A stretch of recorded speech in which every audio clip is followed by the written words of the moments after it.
नाशिकमधील निफाड तालुक्यातल्या चांदुरी गावात गाव दिवस साजरा करण्यात आला। या अनोख्या उपक्रमाच्या माध्यमातून गावातील 75 वर्ष ओलांडलेल्या 3 पिढ्या एकत्र आल्या होत्या। यावेळी चांदुरीच्या सांस्कृतिक परंपरेचं प्रतीक असलेला बोहाडा महोत्सव या ठिकाणी रंगला।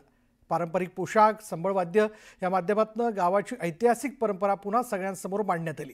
तर गाव सोडून गेलेल्या ग्रामस्थांनी एकत्र येत जुन्या चांदुरी गावाच्या आठवणींना उजाळा दिला। ही संकल्पना चांदुरी गावचे ग्रामस्थ भूषण मटकरी यांनी राबवली।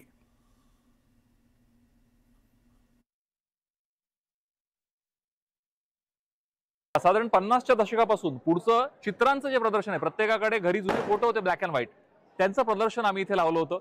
ते सगळं झाल्यानंतर काही ज्येष्ठांचे सत्कार होते, लोकांची मनोगत होती गावाबद्दलची, आणि त्यानंतर इथला पारंपरिक कार्यक्रम बोहाडा तो सुद्धा आता सादर होतोय। यानंतर गंगा आरती होणार आहे आणि हा कार्यक्रम संपन्न होणार आहे। यामागचा विचार एकच आहे, प्रत्येक गावाने देशभरामध्ये असाच एक दिवस गाव दिवस म्हणून करावा।